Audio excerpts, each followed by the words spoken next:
Good morning to you all. I hope Good morning, everyone. sir. Good morning. Good morning, All right. sir. I want to know if you can. Okay, all right. Good morning to you all. All right. So before we begin with today's session, I would like to know if we are having any question or concern from our previous discussions. Do you have any question or concerns from the previous discussion? If anyone has a question or concern, please raise up your hand so that I'll give you the opportunity to ask your question.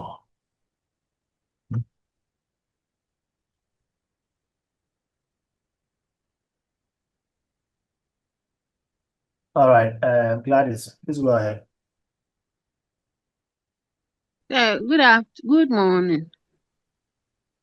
Good afternoon. Please, it's morning. Please, the last time you came, that was last week. You gave us an assignment within the same period you completed your lectures, and Please come again. I think last week. I'm talking Yeah. about last week, please. Okay. When you finished with us, you gave us an assignment. Yes. And I think, please, the time you asked us to submit the assignment wasn't all that favorable. Okay. So I want to plead with you because within the same period, we were having about, I think, last lectures to complete before we complete the day's lectures. And Okay. it wasn't easy for us. So I want to plead that if you will give us any assignment again, you give us some time so that we can organize ourselves and then submit it for you. That is my concern. All right, Madam Gladys, thank you very much for picking that up. So, but I want to Thank clarify you. something. Last week's wasn't an assignment. It was a class exercise. So we had an exercise. Those who were able to present their work during the lecture, we discussed it. And those who were unable to present during that lecture, I said, okay, then you can submit it to your course rep after the lecture. So it wasn't actually an assignment, it was an exercise. Definitely, if I should give you an assignment, I'll give you time to work on it. I'll at least ask the course rep to get it after a week, not that same day. So what we were doing last week, I told the entire class that it was a class exercise, right? Okay, sir. Yes. Thank you. Thank you too. But is there anyone else with another concern or question so that we can clarify it before we proceed with today's one?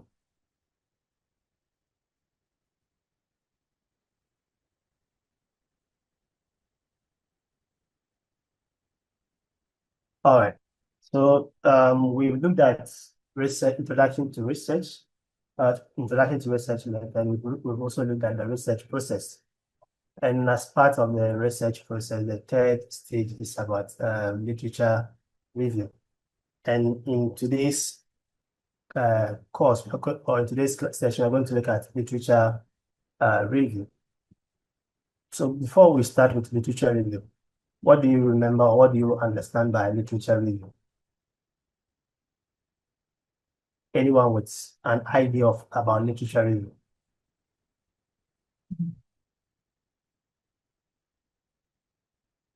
Yes, anyone with an idea about literature review?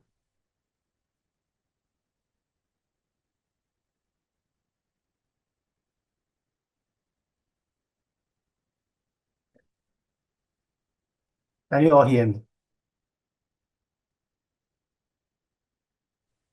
Yes, please. Okay, all right, so there are some hands up. Yes, Millicent. Millicent, Hello, please go ahead. Yes, go ahead, please. please. How I understood literature review is it's about collection of writings that like people stories or topics that people have already written on them. So topics that people have already written on them, that's what we call literature review. All right, thank you very much, Millicent. There's another hand up. Yes, Godfrey. Godfrey Danso, please go ahead.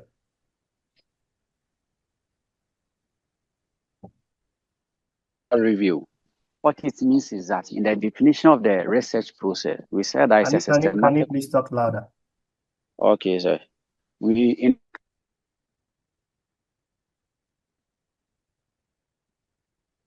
Hello, Godfrey. Analyzing of a data. Unfortunately, I hardly hear you. I don't know whether it's your network. Hello, sir. Yeah, okay. Hello, you are sir. now audible. Yes, you are now audible. Hello, sir. Yes, Godfrey, you are Okay. now audible. Yes, please. Okay. Sir, please, in the research process, we said that it is a systematic collection, presentation, and analyzing of data based on either to generate a new idea or an existing idea. So research, literature review, in my own understanding, means that there is an existing research done on the topic you have chosen, that you want to compare those research done on the existing on the research topic you have chosen or selected, so that you can compare the two in putting references to whatever thing others have done. Thank you. Thank you, that's very good.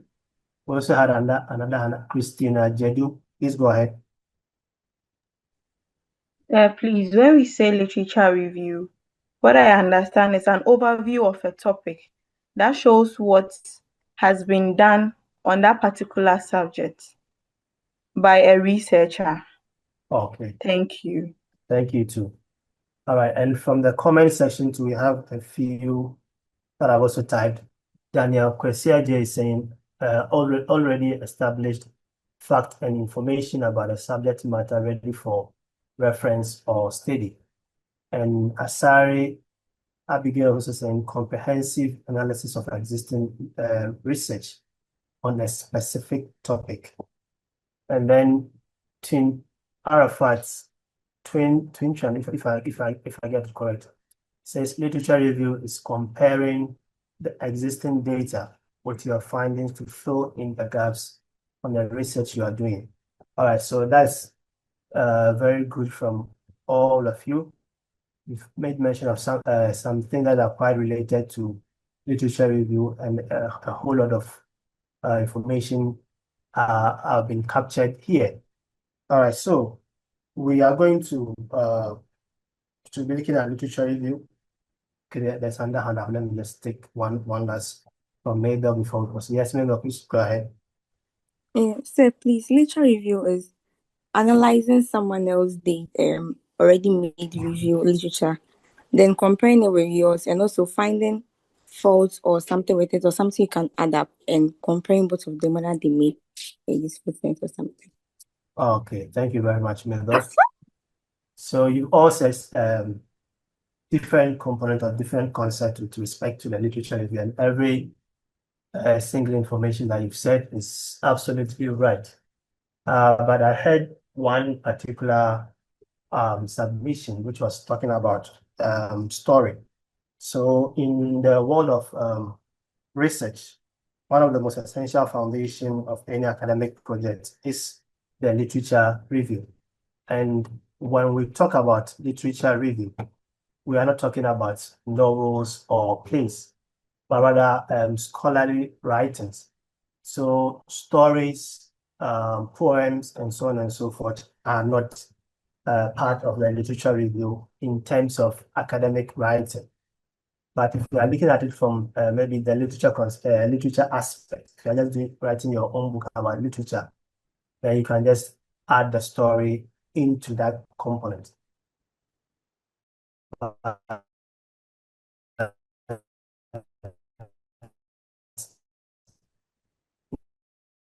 In terms of academic or scientific writing, scholarly investigation. And so here we're talking about books, journal articles, reports, conference papers, and other scientific documents that's related to a specific topic. So that particular topic that you are working on is very important. And I can see that some of the comments that came in and those who also called in to give their submission made mention of that specific topic. So whenever you are conducting a literature review, it has to be based on that particular topic of interest. So a literature review forms the foundation of any research study, whether it's in nursing, midwifery, nutrition, medicine, business administration, computer science, and so on and so forth. Here it summarizes what has already been studied, highlights areas of agreement and disagreement, and point out gaps where further research is needed. So if I should give an example, assuming you are researching nurses' knowledge on infection prevention in neonatal units, or maybe let's say patient safety in nursing, but that is quite an area that the literature is quite advancing in that prospect. So if you are trying to research on patient safety, the literature review will summarize previous studies on patient safety, show where nurses are strong and where they are weak, and highlighting what remains to be explored. This not only justifies your study, but also shapes the research method you will use along the line in your research work. Now, when we look at literature review, it has several important aims. First, it gives you an up-to-date understanding of your subject area, helping you appreciate both the breadth and depth of research already available. So, for instance, in nursing, patient safety, as I said, is an area that is constantly evolving. And in today's class, we'll be going through different screens. I wouldn't be sharing only PowerPoints. I will also be taking you through the website so that we'll see there's some first-hand information about what I'm talking about. So we'll also have another time where we'll be talking about we'll have practical use of the internet in searching for data. Next time, I want to bring up the website. Comfort, please mute yourself.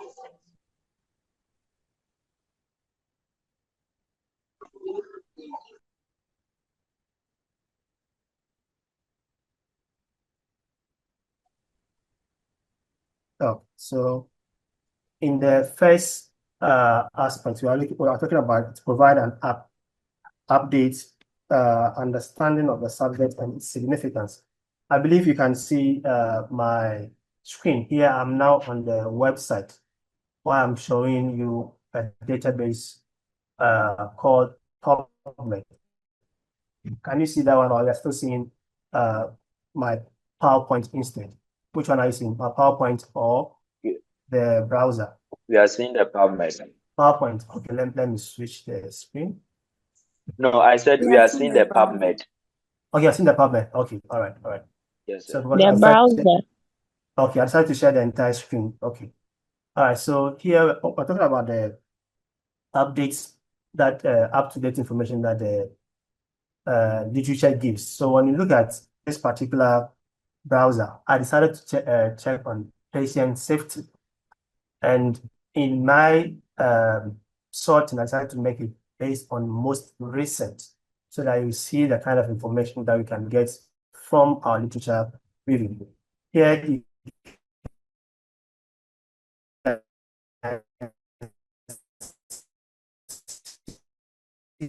you publications that have been the number of publications just on patient safety. We have over 250,000 population. And in terms of the update of the information, you can see that this paper in particular, a scoping review and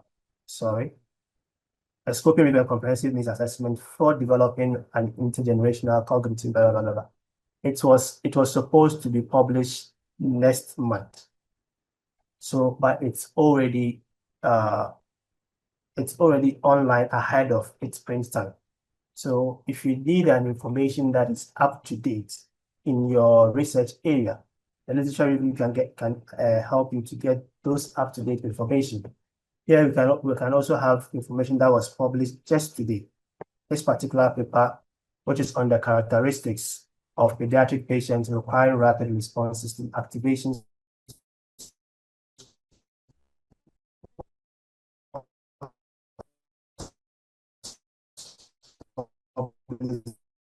just today.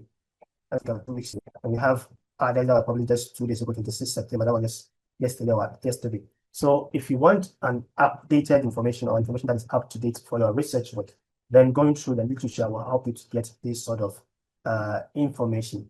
Now, the other aspect is, so when you review literature, it ensures that you understand the most recent trends, intervention, and outcomes.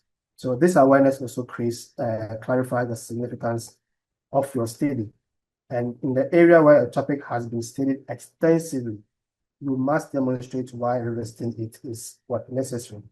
And if little is known about that particular area, then your work will actually fill a big gap in that particular subject that you are interested in. Second, literature review helps you identify the research method previously used by other scholars. For instance, if most studies on patient safety or most studies on the topic that you are interested in are survey-based, but very few have used experimental designs, this may open up the opportunity for you to approach the problem differently. Now we are going to go back again to the website again, so that we'll tend to look at, in terms of the patient safety, how have previous investigators reported their studies. So here I have a couple of tabs that I've opened several tabs here, but I'm just going to go through a few of them. Here we have a research that says nursing errors in media, patient safety in the window. So if you're having a research topic and you want to know the kind of methods or approach that were used by previous investigators, because usually in research, the methodological aspect is very important. You create or you develop your methodological components in such a way that anyone who reads your work should be able to replicate your work. That does not mean the person is supposed to replicate your findings, but rather the work. The person should be able to go through that same procedures and then conduct his or her study. So here, when we look at this, I see that any of these aspects that I'm going to open are going to have different methods or approaches. Now, here we are going to look at only abstract. In research or academic work, when the entire work is completed, we create a summary. What I'm going to look at today, I'm going to use the abstract instead and not the full text or the entire work. Yes, Vanessa, please go ahead. Yeah, please. Your line keeps breaking, so we hardly hear what. My line keeps breaking. Yes, please. Okay. All right. So I'll switch. I'll change the internet and see if that will be helpful. I was using the school's internet. Let me switch to my own personal data.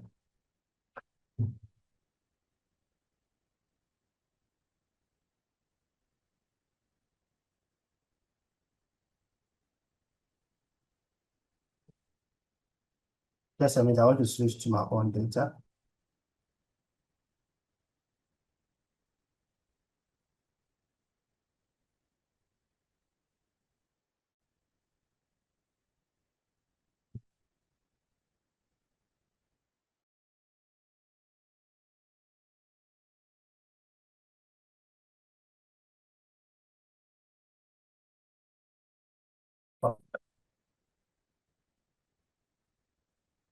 All right, so I've now switched to my own data and I hope it solves the problem.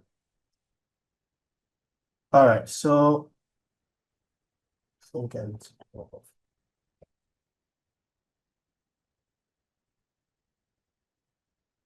you hear me now? Can you all hear me now? Yes, Yes, we can hear you. Yes, All right. please. Yes. yes. Okay. Now, when we look at the abstract of these particular studies, for the first one, they have said in the method, they use documental research, qualitative, descriptive, and exploratory with data collected in news reports from Brazil. So when you read this method section, what approach did this particular study use? I think the approach is already clear, but I will still ask, which approach did they use? Which approach did they use? Those whose microphone are on, please help us with the answer. All right, so the approach is already stated here, the qualitative. So here, the approach, they use the qualitative, and in terms of the method, how they gathered their information or their data for the work, they said they use what?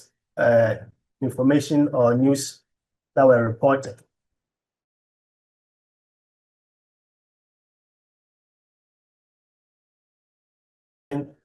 Safety incidents and nursing workload. And under the method, they use what?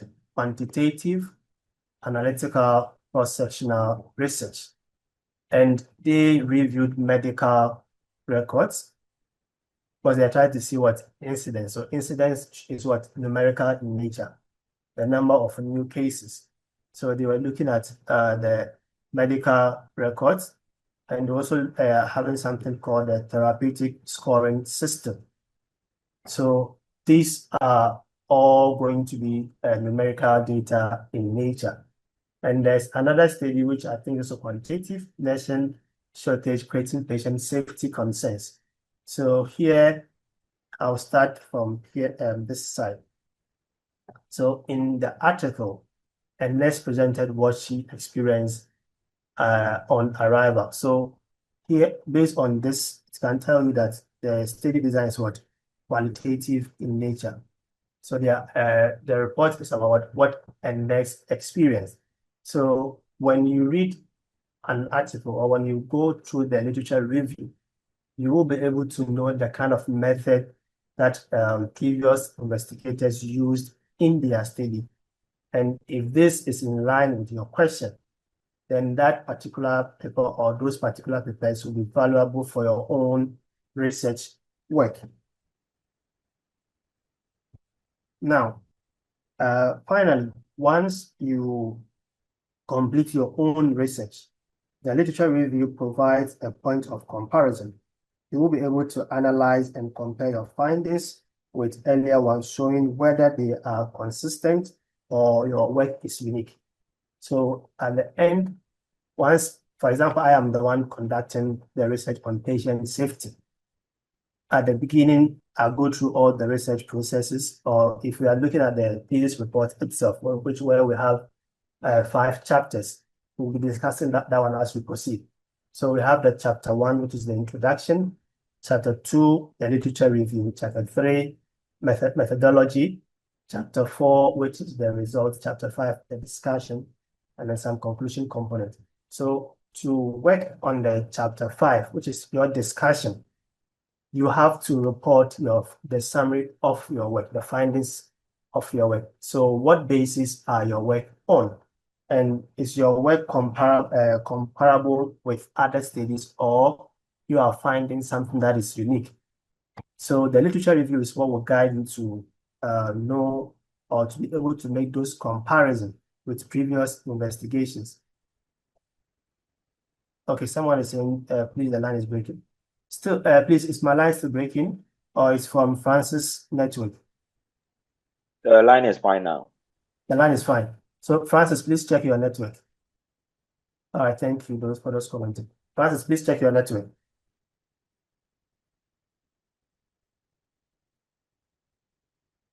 All right, so let's proceed. So conducting a literature review helps the researcher in several practical ways.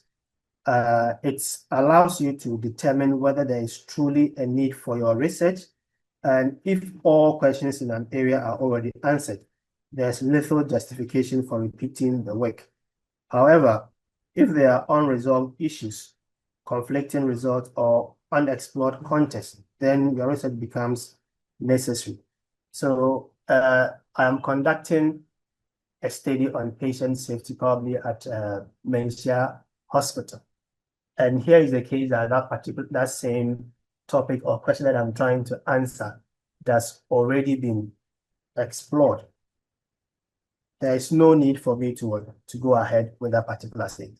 So unless maybe I review literature and I found out that there are some gaps that are left there, probably in the previous study, they only looked at the study using probably small sample size, or they were considering a different study approach, either quantitative or quantitative. Then in my study, probably I would use a different approach to the one that was initially used, so that will show that, okay, there's a need to fill certain gap, probably based on the approach, the sample size, or the study subject. Moreover, the literature review also documents the need for one's own work.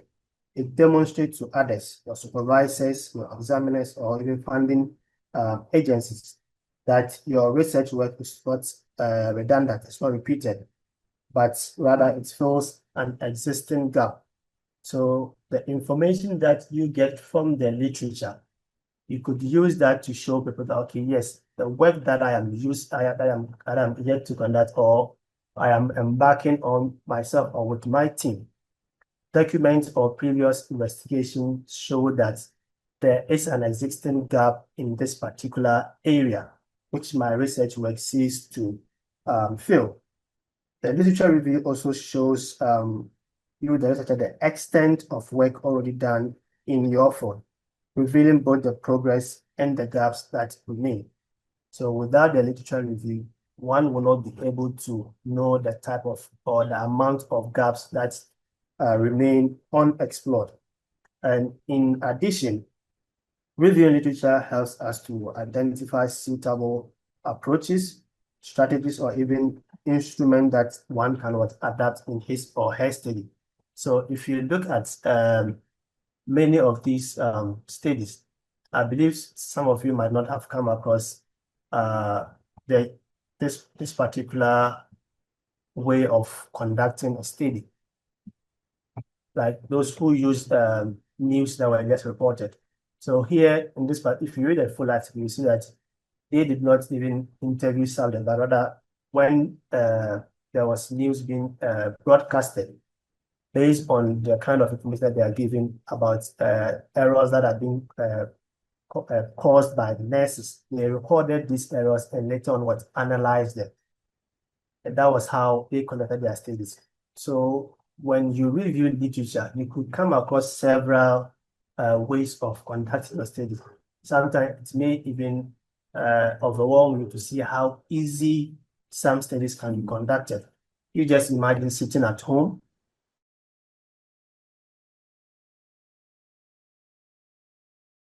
from the news that has been propagated, you record or you get information from that news media, and then analyze it and then publish such a result as a study. And you end up getting numerous citations for that particular work.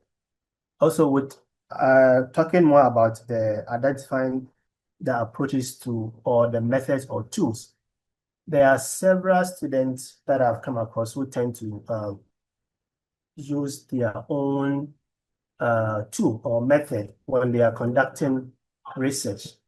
That is, even during my time during my undergraduate studies, some of my colleagues did the same thing. So when they are conducting their research, for example, if they are looking at patient safety, probably from their class in first aid, the factor that they think influences patient safety, those are the factors that they will add into their questionnaire. And sometimes some of these factors may not really be applicable to the study or the individual that you're going to administer the questionnaire on.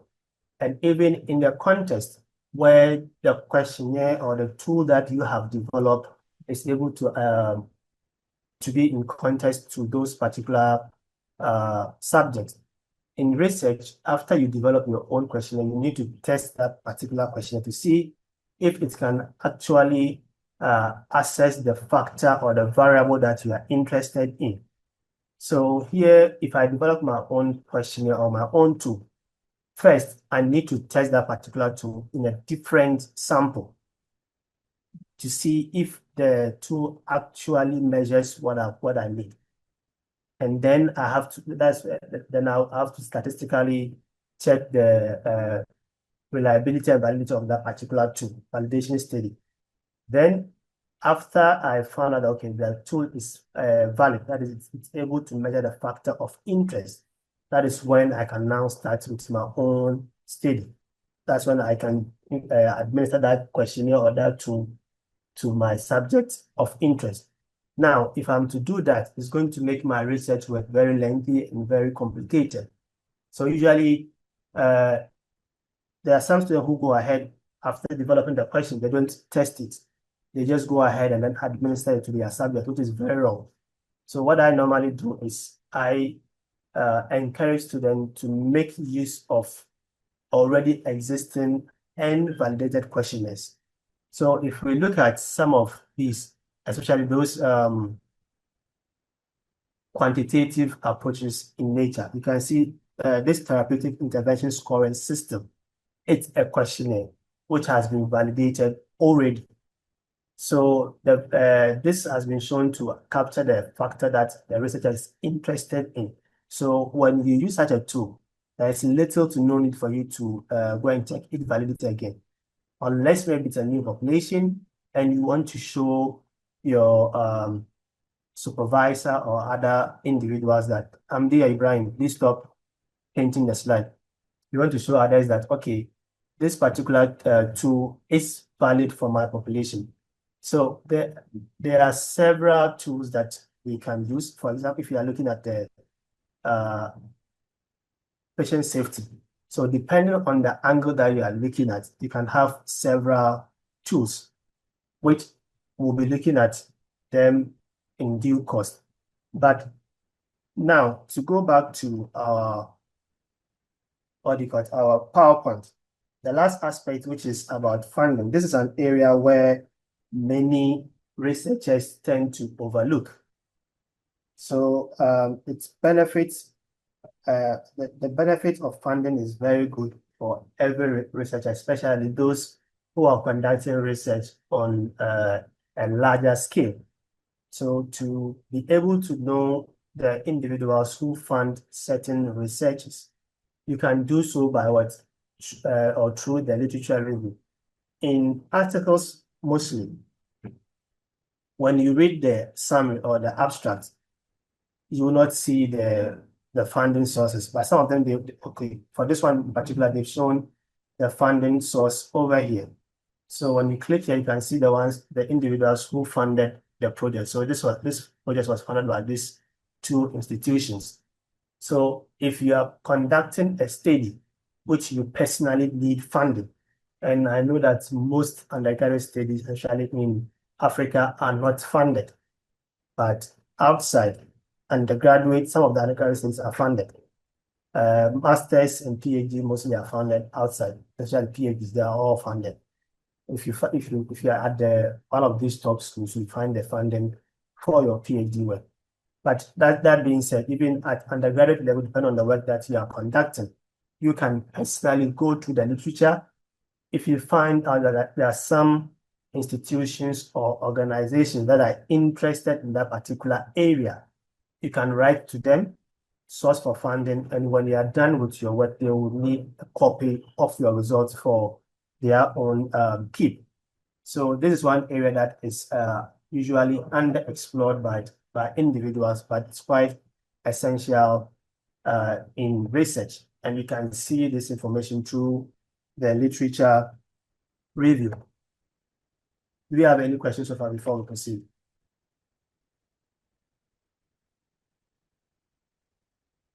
Do you have any questions so far?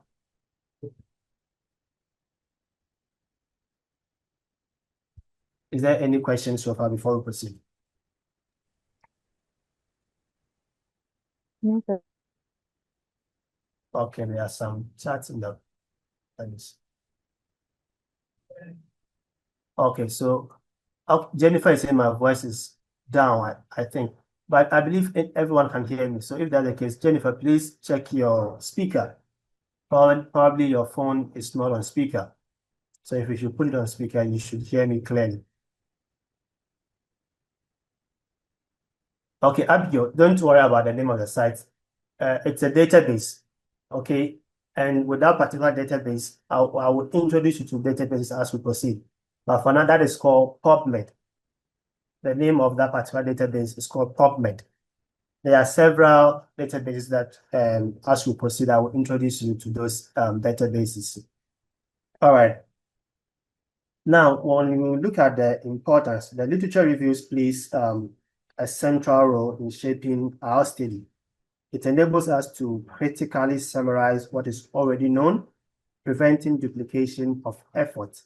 At the same time, it highlights the strengths and weaknesses of previous research, which guides us in avoiding similar pitfalls. So, for instance, if earlier studies on patient safety had a very small sample size, that is what? A weakness.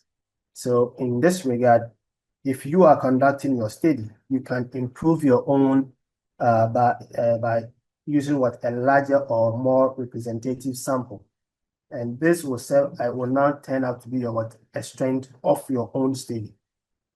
And another important aspect is that the review also helps us to avoid repeating mistakes and allows you to highlight the potential strength of your own work. So with the earlier example that I made, where individuals they develop their own questionnaire without validating it. So in the context where maybe in my research, as I said, at Menchia Hospital, what I'm trying to look at patient safety within Menchia. And I realized that maybe, let me see whose name is here.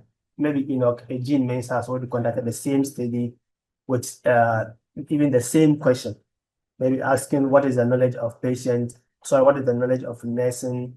or what's the knowledge of nurses on patient safety.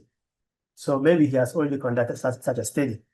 But here is the case that he used a small sample size, or the tool that he used in gathering his information is not a valid document, or even if it is a valid document, he himself did not check its validity. So that says as what a weakness of his study. And what I can do is when I read literature and I found out, okay, that is what was in his study, but other studies had used validated question or validated tools. Then to improve the quality of my work or the strength of my work, I would rather use a valid tool, or I'll use a different technique to what he used in order to strengthen my study. And on a broader perspective, the literature review also places our work within context, showing us sorry.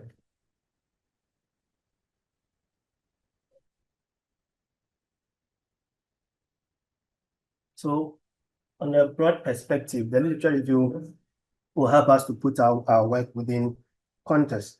So where the research has been conducted, or where our research will fit in the bigger picture will be seen through the literature review. Because we know that research does not exist in isolation. It is part of an ongoing conversation. So when I review the literature, I get to know that my work in particular is going to fit in patient safety. And there's a gap that exists in patient safety, probably the knowledge of nurses at Menchia. And that is the area where my study is going to fill that particular gap.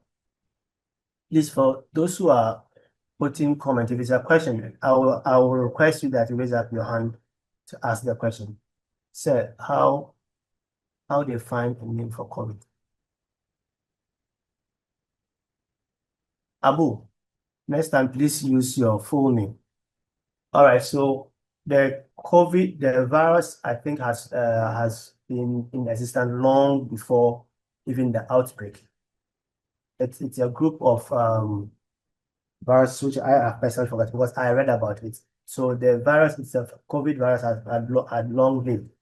So I think the 19 came about because it's the outbreak was severe in that particular year group. I mean, in the 2019 year, that's why we had COVID-19. But the COVID itself, virus had long been studied even before the viral outbreak.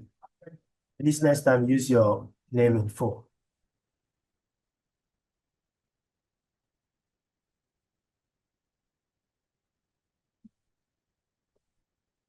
All right, so now I think from here, I'll answer the question from that one of the students was asking about, the website that I was using. Okay, so we are going to now look at the sources of literature. Since we've been talking about literature, now we are going to look at the sources, and the source of literature is very, very important. So when we say sources of literature in research, we mean the places where researchers can find existing knowledge, evidence, or ideas that are related to their own study. So these sources are usually divided into primary, secondary, and tertiary sources. The primary sources of literature are those that provide first-hand evidence. These are the original works produced by the researchers who conducted or observed or made an observation or collected the data directly. So when we talk about the primary sources, these are often empirical studies. That is, they are original, and the data could be collected through experiment, observation, or measurement. And the research articles that we looked at earlier are all examples of primary sources of literature. Now, let's go back to those particular works again. So here, if we look at these studies, you can see that in the method, what the investigators are telling us that they collected or they gathered their own data at first hand. So in research, some will ask, what are these? So these are the names of authors, the individuals who were involved in the research. So if you want to know whether the kind of literature that you are making use of, it's from the primary source or from the secondary source, one of the easiest way to do that is through what we call the screening. So we have in research, we have title and abstract screening. So when I say title and abstract screening, here Safura and Hassan, please, you are not a child, stop painting my slide.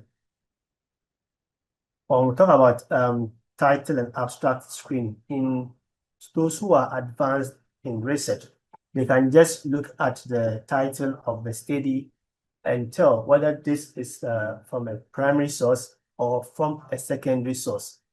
Sometimes this can be very deceiving, especially if I look at this title, Nursing Errors in the Media, Patient Safety in the Window. Until I personally read the method, I cannot see whether it is from the primary source or from the secondary source.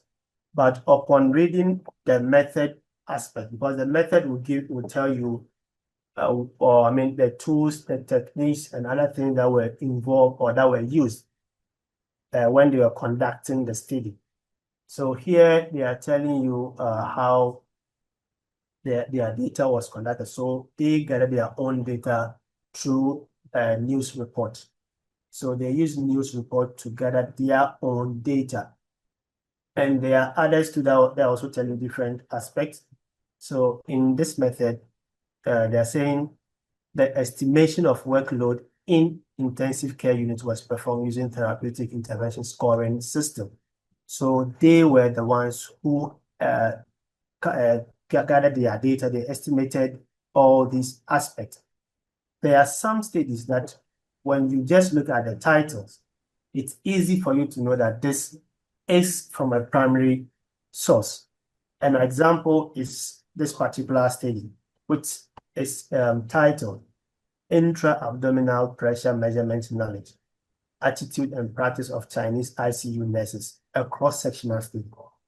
So how do I know that this is a primary source of literature? even without reading the method. So when you see a study with the study design, in many cases, just the study design without a certain component like review attached to it, in most cases, it is cross-sectional, sorry, it is from a primary source.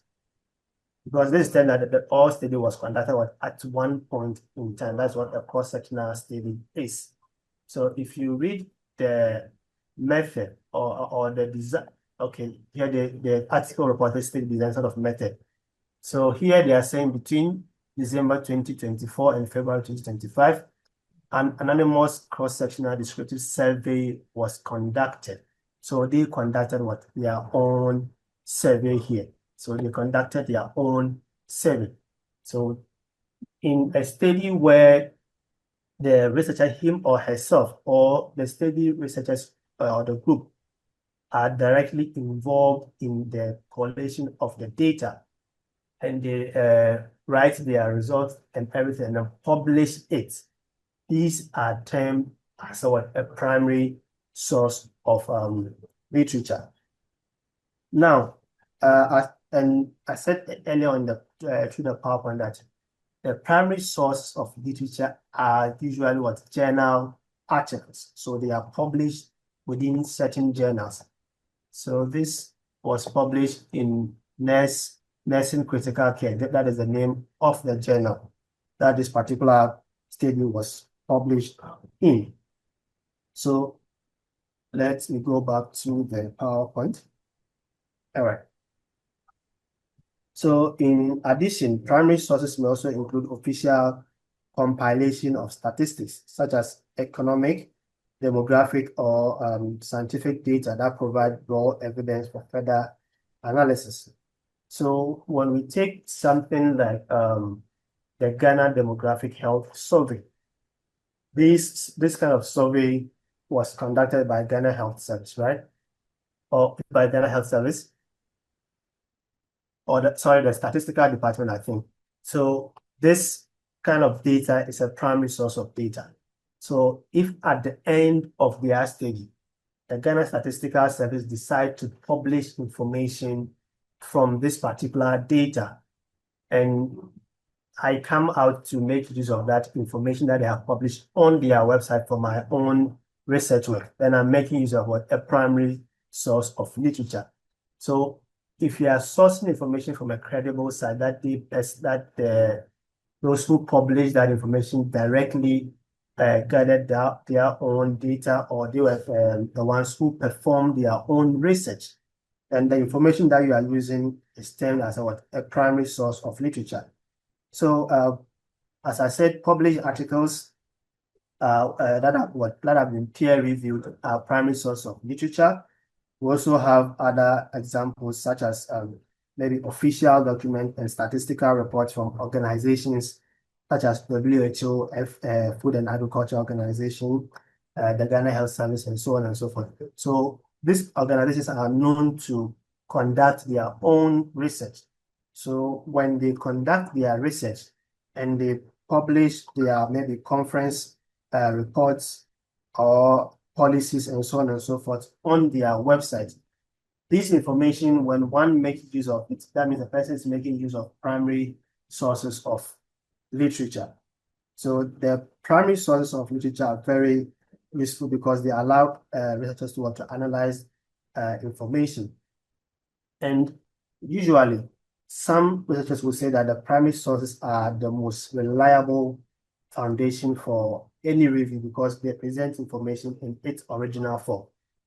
That is what a number of researchers think of the primary source of literature. Now, the secondary sources of literature are materials that interpret, analyze, or summarize information from primary sources. So instead of presenting new data, they help to explain, organize, or evaluate what is already known. And I believe I remembered one of the students talk about literature as they discuss or they interpret previous studies. So when you discuss it, that means you're talking about, sorry, right? Then you're talking about what the secondary literature. That's why I said that many of you give different aspects or components of literature when I ask of your perspective about literature. So when you look at the secondary literature, they are useful for understanding the broader picture and learning how different studies are connected. Ideally, when we use the secondary form of literature, because they compact different primary studies together, it's quite easier for an individual to get much of his or her information. So let's quickly look at some of the secondary source of literature and how they look like. Now, I have a couple of studies here. So with a secondary form of literature, examples, let me first talk about examples. The examples include review articles. So similar to the primary source of literature, I said the primary sources are usually published as what? As journal articles. So yesterday, one of the regular students was asking me how to differentiate between the primary source or the secondary source and the tertiary, which we'll be talking about them earlier on. So I made the first note that with the primary and secondary sources, they are mostly what? Published articles. They are articles that are found in journals. So what we are looking at today, they are all articles published in journals. And most of us, when we are going to go about with our work, we are most likely going to make use of the ones that have been published in journals. Just a few of us will be making use of the literature that are from other organizational websites. Now, with the secondary source of literature, they are mostly review articles. We can have books and book chapters and maybe editorial comments that tend to criticize or comment on previous primary study. Maybe a primary study was conducted, as I made use of Enoch earlier on. Maybe Enoch conducted his study looking at patient safety. But here is a case that he used maybe 5 or 7 samples, or let's say he used 4 samples. Then I could come up with another research work. Here, I'm not going to conduct anything new, but probably I will make a comment, or I will critically either appraise or critique his paper. So when I do that, it's a form of a secondary source of literature. Once my work is published and anyone is making use of it, the person making use of my work is making use of a secondary source. Mostly, the secondary source, the ones that aggregate several primary studies together, they have the component review. If it's a published article, you see the component review in it. So when you see something like either narrative review, traditional review, literature review, systematic review, all these sort of studies are trying to say that, okay, they have aggregated different research, primary research papers on the same topic. So they will combine different papers on safety, and then they'll try and summarize it into one document. So in a number of cases, the secondary sources save time for beginners because of this condensation of large amount of information. And they also tend to explain it in simpler terms.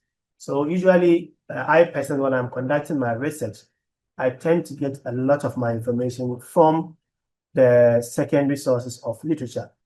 Because when I get 5, 7, or 10 secondary literature, it's easy for me to track the sort of primary studies that are going to be relevant for my study. Because I will see those primary studies from the references. But even without those primary studies directly, information from the secondary literature alone can help me conduct my literature review efficiently.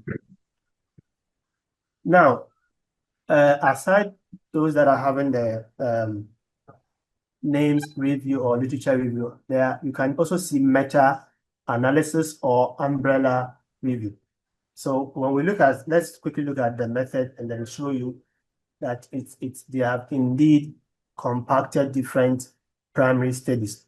So now when we look at this, the design, it says it's a 3-step review process. Don't worry about the design. I just want to show you how they aggregated or the number of papers or articles that were combined in this particular studies. Now you can see that they said, just a minute, I want to find out where this information now.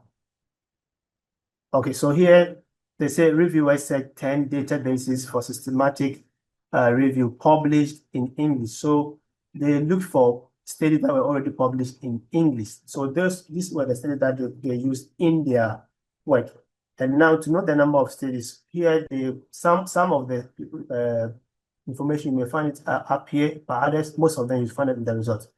So when they said this, they found over 3,000 articles. However, 16 of them met their inclusion criteria. So in this particular study, they aggregated 16 different studies as one, and they presented it. Similar can be said about this other studies. So this one also, they saw around 6,000 published articles, but I'm not sure if they use all the 6,000. Probably if I read the entire abstract, I'll see the number of articles that they use. If I don't see it, then when you read the full text, you can see the number of primary sources that they use. And here is also another systematic literature where they also looked at different articles. So they also sourced it from different databases, and they said they had about 18,000 plus articles. So you see, the secondary sources of literature makes it quite easier for an individual to have his or her information at a go. So when you are conducting your literature review, making use of the secondary source can become time saving for any individual in his or her study. Now, when we look at the tertiary sources, on the other hand, the tertiary sources are usually reference material that compile information from both the primary and secondary sources. So examples of the tertiary sources include encyclopedias, dictionaries, abstracts, manuals, guidebooks, textbooks. So when you take something like the nursing dictionary, or the nursing encyclopedia, or the nursing guidebook or handbook, all these are tertiary sources of literature. These are very helpful for background reading or clarifying concepts, but they should not form the bulk of your literature because they do not present original findings. So when you take something like let's say the nursing handbook, probably I don't have much idea about the nursing handbook, but it could have something related to patient safety. So information from this particular handbook is meant to be what do you call it, a reference document. Maybe you want to quickly remind yourself about something. So you can look at this handbook to give you that quick remembrance. Again, you can use it as part of your literature review. However, majority of your information should not come from this reference material, but rather from what the primary and secondary sources of literature. Now, to go ahead, first, do we have any questions before we proceed? Do you have any question?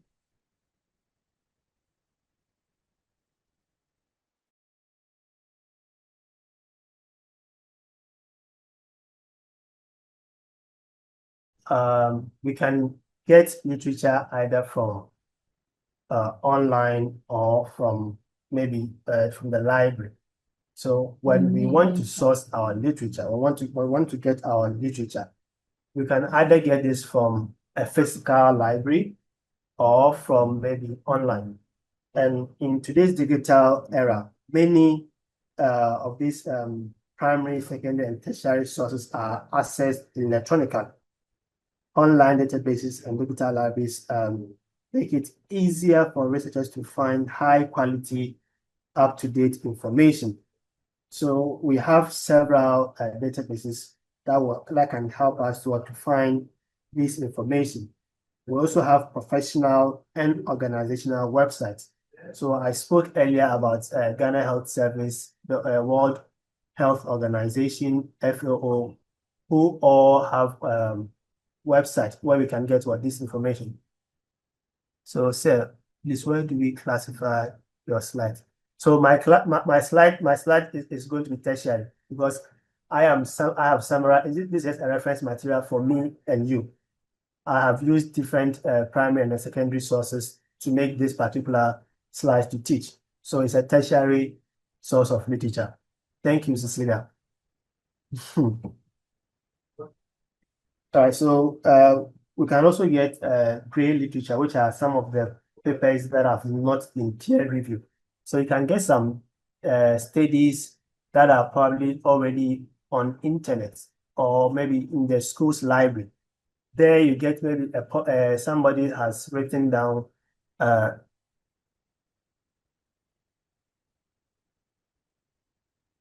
so literature is gotten from previous research, yes. When an individual conducts a study and publishes that particular study, or even he or she makes that the result of that study available, then we call that a literature. So whether the study has been published or not, it should be from a previous scientific or scholarly investigation. Do we have any other question? Let me check if there will be other questions. Thank you, Vanessa. Yeah, do you have any other question?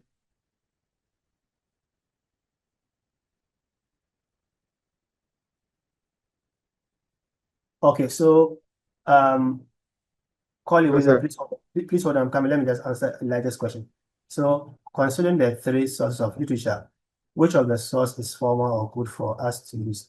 Yeah, okay, so as I said, for beginners, I believe that each and every one of us here is a beginner. So making use of the secondary source of literature will be the best. But that being said, you can still use the primary and tertiary as well. But when you're using the tertiary, do not use many of your literature from tertiary. For example, maybe I'm conducting a study on maternal mortality. Then it could be that there is a certain manual on maternal mortality which I have at hand. That shouldn't influence me to just copy and paste what I have from that manual. No, I can get some information from that particular manual, but majority of my information should come from the primary and secondary sources. So as a beginner, if you are able to get research that has been published, which is secondary in nature, then you could get several information from within the same book. So when you take the journal articles or articles that are published based on primary sources, majority of publication journals give you a maximum of 5,000 words. And this will range between maybe 6 to 10 pages. But with the secondary source of literature, usually some of them are limited. You can have about some could be 20 pages, 30, 50 pages, excluding the references. So you could get several information that have been aggregated and summarized in simple concepts within a secondary research. If you go back to these particular studies, just imagine looking for information, and this has aggregated a total of 13,000 articles that are, if assume they are relevant, and if you are to review these articles alone, it will take you a lot of time to do that.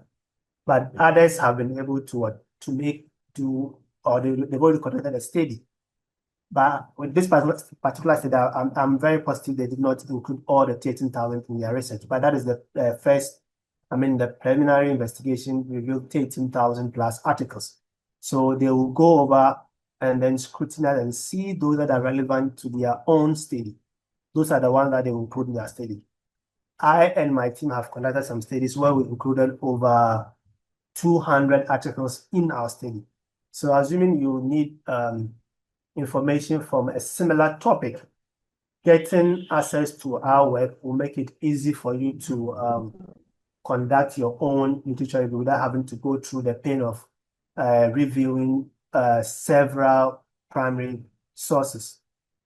So whichever one that you use is ideal, but for beginners to make it much easier, going with the secondary source will be much more helpful and saves time. Yes, Andrea, please go ahead. Andrea, Say, please, is it possible to pick a topic and you not get literature review? You not get people that have written on it before. Okay, so if I have, I will be happy if I get students who have topics without any literature review. I will be extremely happy. Why? Because, okay, so first, yes, you can pick a topic and there will be no literature review. So in that aspect, that means you are probably going to do a novel work, a work that has not been done before. So when you do that, you are going to fill what? A gap. So your work will end up is most likely going to get a lot of recognition or citation in that particular area. If you are the first person to do that, any work that comes going to reference your work. Anyone that comes, they're going to reference your work. So yes, you can start a work where there's nothing, where there's no literature available or there's limited literature available. So when that happens, it's very good. I usually, and most journals or most publications prefer to get a novel research aside the gaps that are there when the entire work is new. So that's what even a bigger gap that your work is filling. There was a hand by Coley.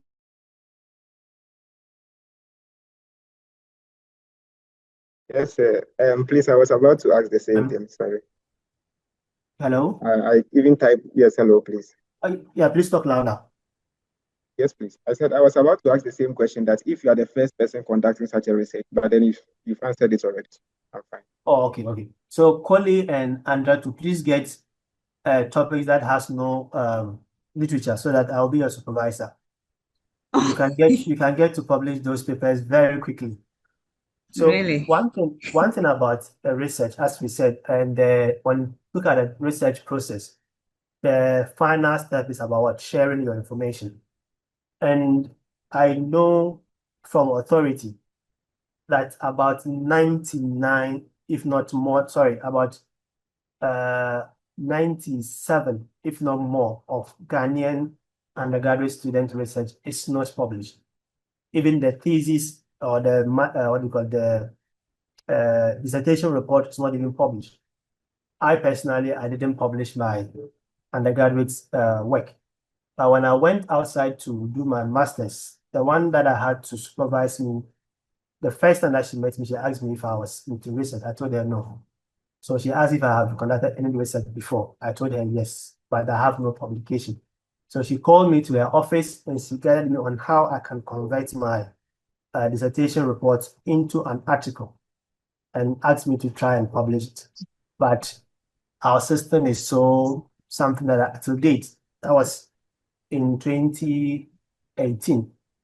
I wrote I developed an article for my dissertation in 2018. And I tried reaching out to my supervisor by then and to no avail. So that particular paper is still on my laptop, unpublished. But since then, I have published over 30 articles already with book chapters as well. So one important thing about research is when you are done with your research, no matter how you conduct your study, not no matter how, but if no matter the result, but the study, how you're going to conduct it should be how research, the methodological aspect prescribes. So if you conduct your study without using those generative AIs, especially if you get the data yourself, that is why I am mostly interested in any research. So if I am with a student and the person is conducting a study, my main or my critical point is the method, the chapter 3, because your method is supposed to be replicable, as I said earlier on. If you conduct a study, and I want to conduct a study on a similar line, when I take your book or your study and I read, I should be able to replicate your study, not your finding, because of what? Probably differences in the subject that we are using and the sample size and so on and so on and so forth. So our result may be different. But the manner in which I'm going to conduct the study should be what? Replicable. So if you conduct your study, please try as much as possible to gather quality data. So even if your dissertation report is not well crafted, your supervisors can help you to develop an article from those from those thesis or dissertation report.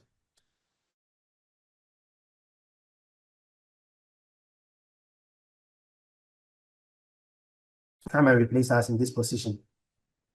Are these questions mine? Yes, so as we said, the literature can be primary, secondary, or tertiary. So even with a tertiary, there also was source of literature. But we shouldn't concentrate more on the tertiary source because they are usually what a reference guide or reference material rather than ones that we should be using more in our literature. And also, how do you generate your literature? Okay, so we'll be looking at that as we proceed, so that it shouldn't be a much of a problem. So one thing that somebody was asking among the regular students that was from yesterday was that in the research process, we talk about review literature at stage 1 before you develop your statement of problem. And then so the person was asking what is the difference between that particular literature review and the literature review that we are discussing in detail here, or the literature review that is at stage 3. So when you look at those two, the literature review in stage 1 was just a preliminary investigation to show that your study is indeed it's needed in the system. It's going to fill a certain gap. So you just perform a preliminary investigation there. But in the stage 3 that we are discussing now, that is what is going to form the bulk part of our dissertation report. Here, we are going to look at how to provide detailed information, not just justification. In the first aspect, for example, maybe if you are going to talk about the stage 1, the statement of problem. So you are going to now explain what the problem is. Give some few statistics about that particular problem worldwide and in your locality, and what is the effect of that particular problem? What happens if it's left unresolved? And what is your study going to contribute to that? That is enough for that particular aspect. So you just need a justification for your study. But in the chapter 2 of the thesis or the dissertation, that is part of what we are discussing. In that aspect, we are going to give detailed report about those problems. Those problems might have different types of the problems, so you have to identify each of those ones that you're dealing with, and then explain each one in details. Give detailed description of statistics, comparison, the kind of works that others have done in trying to solve that sort of problem, and so on and so forth. So as we proceed, I'll give you some kind of, let's say, grandfather, which will serve as guide to you while we discuss the question in detail. And another question from Isaiah is asking, then why do we do research if we don't publish it? So I didn't say if you finish research, don't publish it. But what I'm saying is, okay, based on undergraduate, okay, so in every institution, in most institutions that you go, but I know there are some institutions that research work is not compulsory. I think it's some of the departments in the GON. You can do a coursework in replace of the research work. But in most institutions, patients, for you definitely get a grandmother. I will not give you a grandfather. So in most institutions, whether in Ghana, in Nigeria, Europe, America, the research component is what part of your qualification process. So you need to perform that research. So in Ghana, because it is part of the process, so you conduct your research, and with the sharing of the information, you said you can share your research work in diverse ways. It's not always it's not always has to be published articles. Sometimes you can just present it as at a conference, at a workshop, or you can just have a thesis, a dissertation defense, which we all do that. So Isaiah, with your research work and your colleagues' work, as well as my research work during my undergraduate studies, before we are able to get or complete this education, you must present your work to your supervisors or to some judges that the school assigned to. And you will not only present, but you also will defend that particular work. You will be asked questions to show that indeed you conducted the study and the study was important to be conducted. So that is how you are sharing your information. But the important, what I'm trying to say is, even after you have defended that work, for coders, most of you are very busy with work, family, and so on and so forth. So maybe you may not have enough time to craft the chapter 1 very well. Like chapter 2, you may not have enough time to craft it very well, and so on and so forth. But what I am asking is, at least when it comes to the data collection, try and get quality data. Some of us, we used to generate our own data. We sit at home and generate data. So when you generate data, you analyze it, whether it is quantitative or quantitative in nature. When you analyze it, the pattern that you see, trust me, you personally will not like it. So these are what I'm saying. That way you cannot be able to publish those at work. Because when you do, when you submit them for publication, most journals will request that you attach your data to it, or at any point in time, they could ask you to submit your data. So if you submit your data and they see some irregularities in that particular work, you can be red flagged in the scientific world. That will go a long way to affect you. But your lecturers or your supervisors can guide you to develop a nice article from that data so that you can publish it for your own benefit. All right, Majesty, please, class. We've been told that when we join the Zoom, we should use our real names and index numbers. Next time, anybody who joins the class with nicknames, or even if it's name, which is not complete, when you have a question, I'm not going to address it. I said this earlier on. Please use your names and your index numbers, because I do attribute marks to the contribution that we are making. All right, so please, my phone went off, and how? How do I know that? Let me see if I'm reading this.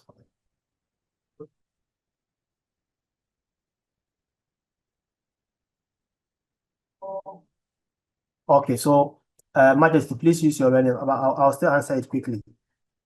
All right, so if you want to know that a research is primary or secondary, with a primary study, any research that you want to see whether it is primary or secondary, please just go straight to the method section.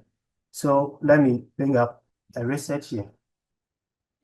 So here is the method section. Okay.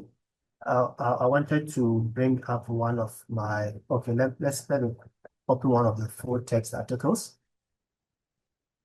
Okay, this is a full text. So when you go, for those of us who are advanced in research, we can just look at the title and tell that this is primary or secondary. So based on the title, I was just giving you a clue. So in most of the primary studies, you see the design, the study design will be added to the study. Yes, the title, for example, cross-sectional study.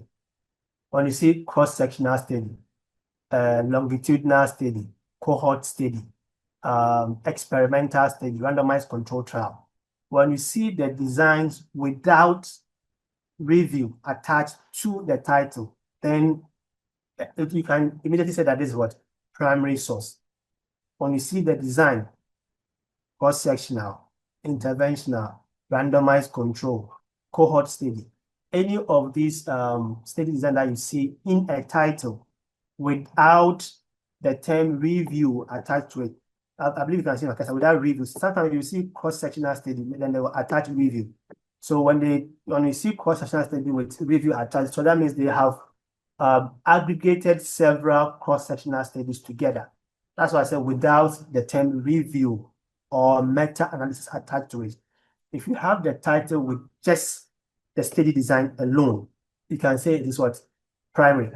But anywhere you see systematic reviews or meta-analysis or umbrella review or narrative review, any review is what? A secondary source, because they have aggregated several primary studies together.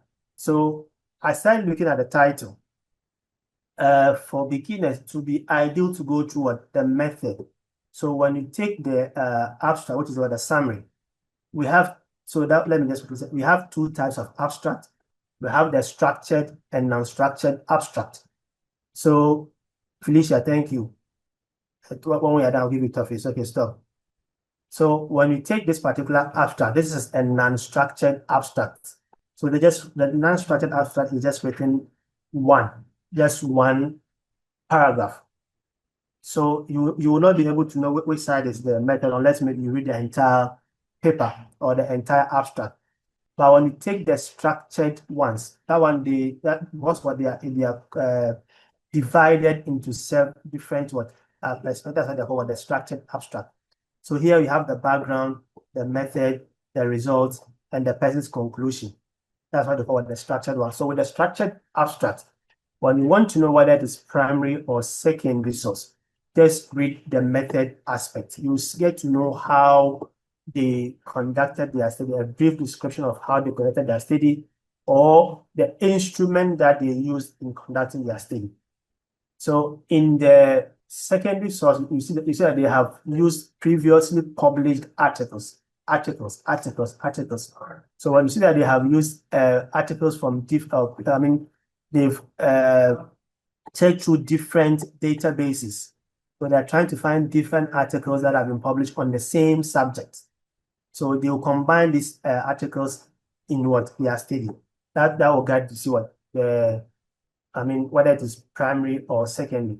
So if you're unable to see it from this abstract, then you will have to try and get the full text. So this is the full text. So the full text, we just go scroll to the method section, and you can read the method to see how they conducted their study. So how they conducted their study, if it is a primary study, you see that the investigator will tell them maybe they used this questionnaire or they answered this questionnaire on this number of subjects. They had maybe how they calculated their sample size, how they had their inclusion criteria for the subject, not for the article. So anywhere you see that they had inclusion criteria for an article, then that means it's what a secondary source of study, not primary source. And both of these sources are what usually published as journal articles. I hope that answers your question. Yes, please. God bless you. Thank you. Okay, so there are no other questions here. All right.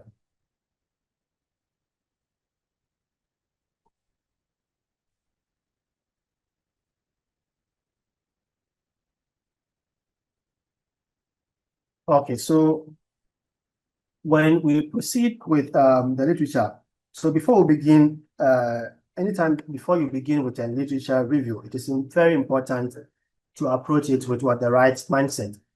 You need to understand that the literature review is not just a list of studies. It should be a synthesis that is bringing together of ideas that directly relate to your research question. You must also ensure that your research question is properly scoped. A question that is too broad will overwhelm you with too much information, while one that is too narrow may leave you with too little to review. So if we look at the earlier example that I was given on patient safety, so assuming that if my question is what are the factors affecting care or patient safety in Africa, you can see that this is quite too broad. So when we look at the aspect of care alone, we could have physical care, psychological care, social care, and so on and so forth. And then when we look at the factors that can affect the care, you can have several factors as well. Maybe the patient-related factors, nurse-related factors, social-related factors, and even the system that the patient is in or the service are in could also affect it. So it means that I will have to review several studies. I have to review studies on each of these factors. I have to research on each of these types of care.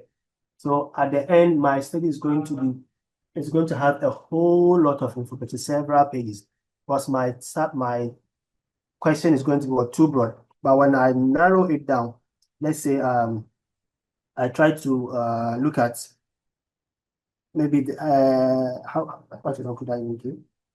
maybe what are the factors affecting adherence to antiretroviral therapy among women in Accra.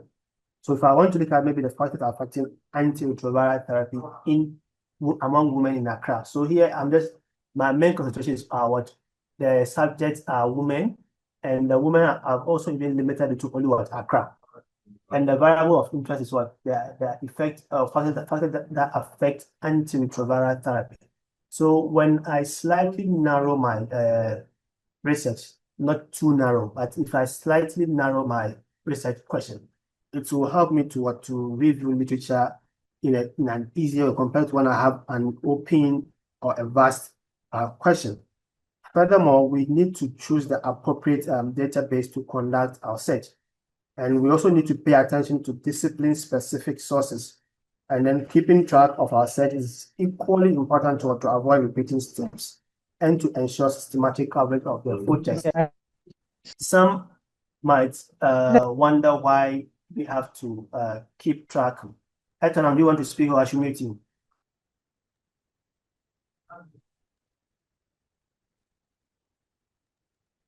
Okay, so some might be wondering why do we have to even keep track of our search. So keeping track of the search is not compulsory when you are conducting your research, but it guides you to know what is happening within the database that you are trying to find the information.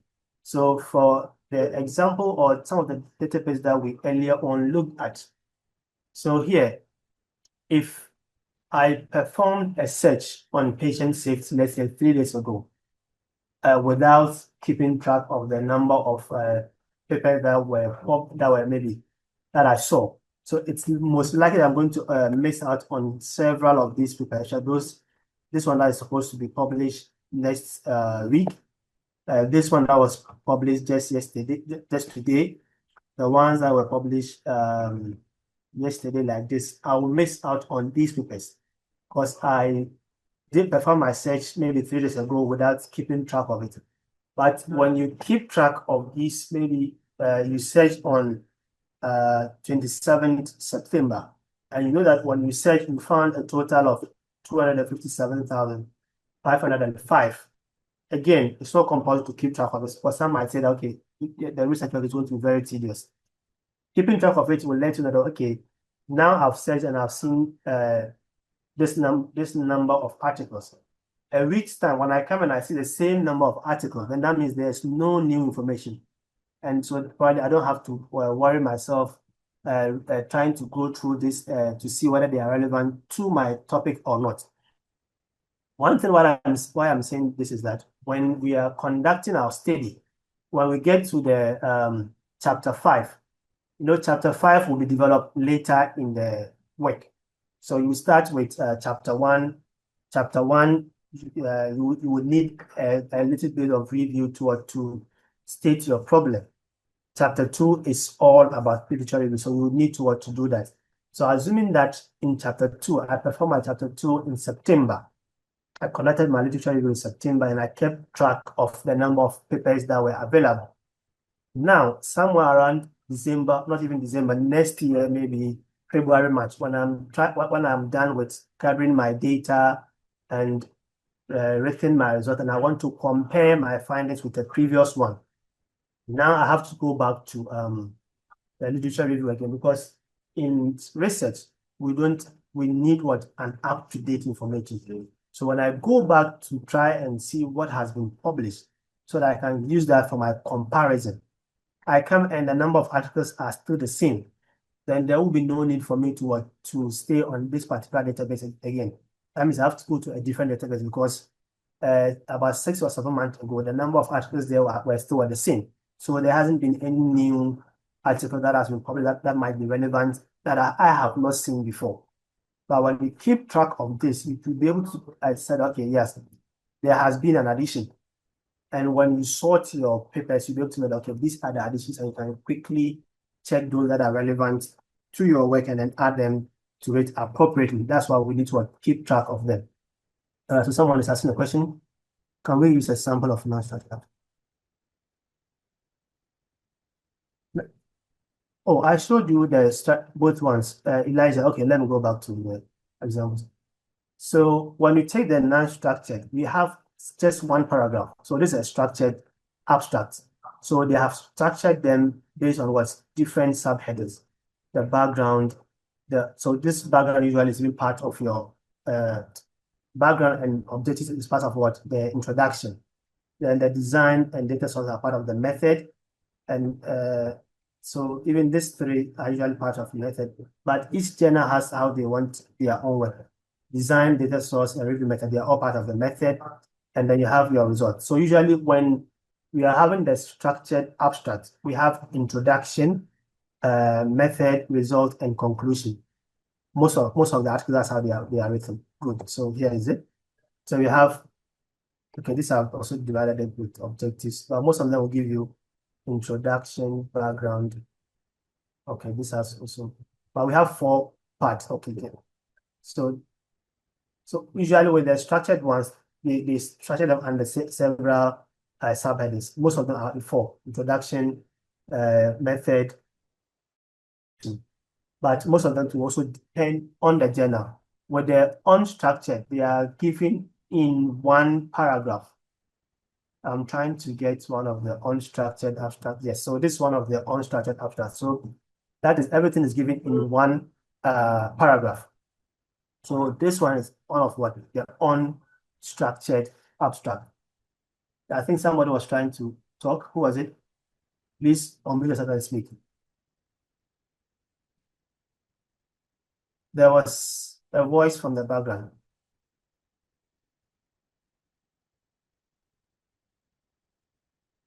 So Abu, next time, please use your full name.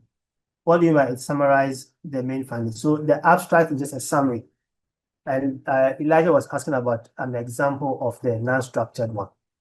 So abstract is a summary, and when we take the non-structured or the unstructured, it's written in just one paragraph, while the structured ones has several subheaders. See question about it. Oh, you're welcome, Elijah. All right, so I think somebody was trying to speak, but if no one's talking, we can just proceed then. All right, so keeping track of your work is also very important. So, all right, so when we look at the process of collecting literature, it involves several logical steps. We have identifying the database, choosing keywords, and scrutinizing the particular study that we are involving in our work. So the first, as we are saying, is to identify the relevant databases and search engines that provide us access to scholarly articles or dissertations or similar materials. So when we talk about database, a database is a carefully organized collection of information which are usually focused on a specific subject area. Yes, Ambrose, please go ahead. Ambrose. Ambrose, your hand is up. Unmute and then speak. Sir. Hello. Hello, sir. Yes, please go ahead. Yes, this is Nurs. Yeah, sir, I want to be clear. I don't know whether I didn't get you right concerning the keeping track of your search. Okay. Let's say you mean when I search for an information or for a literature on a particular condition or a case that I'm doing. And if, let's say, three months time, I go back and I see the same thing still there with no review added, I cannot use that information again. Okay, so that is, I'm not saying you cannot use the information again. What I'm saying is, when you perform a literature review, you get to know what has been, what the current knowledge at that particular instance when you are reviewing the articles or when you are searching for those documents. So in studies, whether it is a research, I mean, in terms of article or dissertation. So even for the articles, usually we write them down after we have gathered our data and everything. But with dissertation, you start with what each chapter one after the other.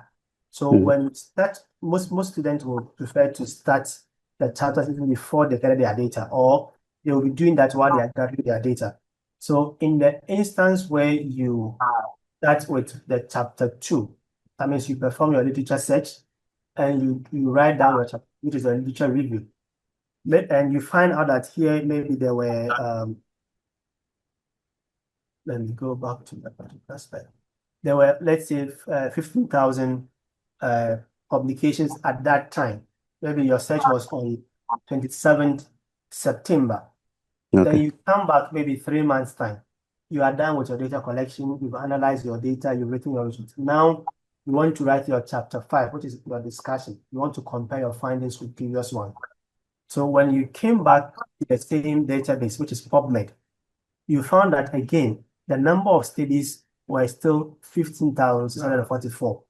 So that means there hasn't been any new information or new article that has been published through those 3 months. Okay. So what I'm saying is there's no need for you to really waste time going through each of the studies to see which one is better. Because when you can, that's what you do. Okay. When you check for your topic, your keyword, which we'll be discussing, you will have to go through each paper with the title and see this work on patient safety and nursing workload. Is it related to my work? Nursing shortage, is it related to my work? Improving patient safety, is it related? So you open each one, read it, and then see whether those information they are related or not. So assuming that in 3 months before, this was the number. 3 months after, this is the number. So what is the need for me to again go and check 15,644 papers again to see if there's a new information that I can add or that I can use for my comparison?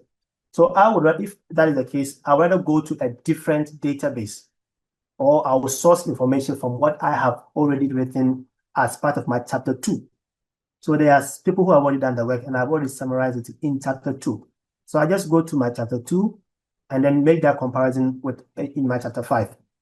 But if I want to get new information, up-to-date information, that is information that have come 3 months after what I have already reviewed, so I will try another database. So for this particular database, I will ignore it and then go to another database that is what's relevant to my subject area.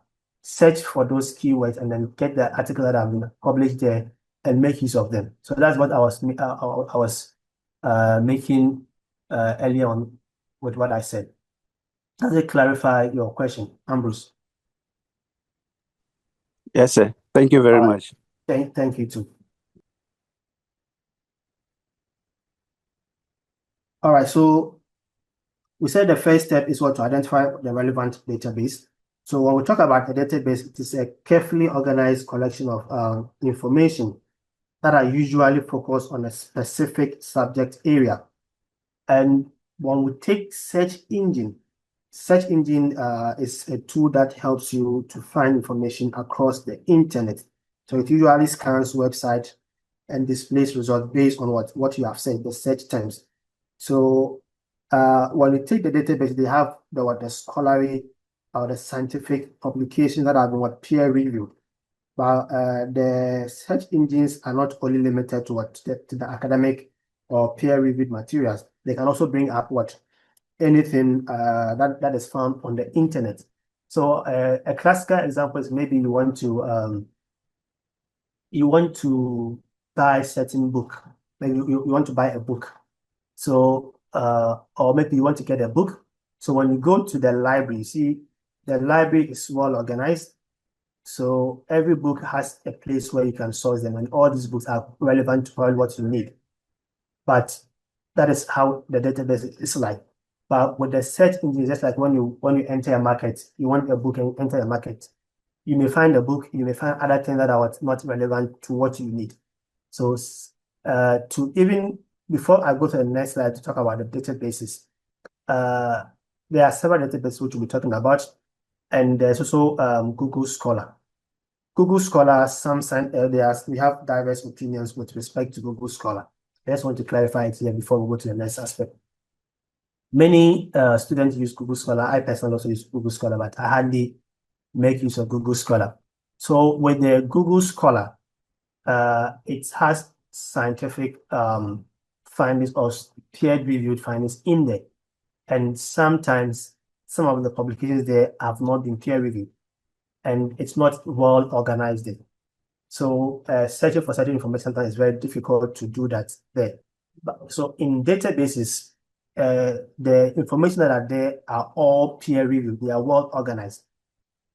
Same cannot be said about what you call Google Scholar.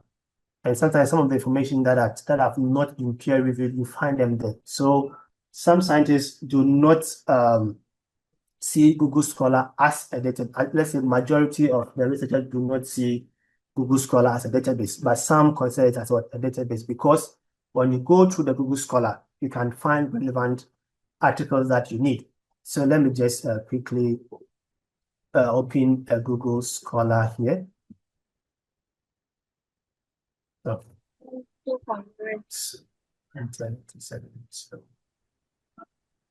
right, so this is Google Scholar. So the internet is a little slow.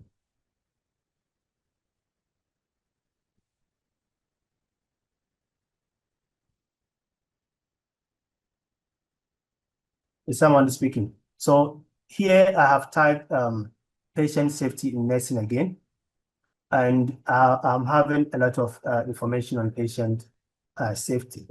So some of this information, it could be that they have not been peer reviewed. They have not been well structured. So they are just there on the internet. You can make use of them. And I can give you a typical example from my own profile. Please, can you see my screen? Someone is saying, George, someone said my screen is not showing. Can you see my screen? Yeah. Yes, sir. Can you see my screen? Yes, sir. Literature review. Okay, Georgiamo, please check your internet then, because, okay, it went blank. Okay, all right. Probably maybe it was a network at that time. All right, so some of these papers may not have been peer reviewed. So anyone at all can just create something and then put it on Google Scholar. So if I just create something and I put it on Google Scholar, that does not mean that that particular paper is what is something that is credible.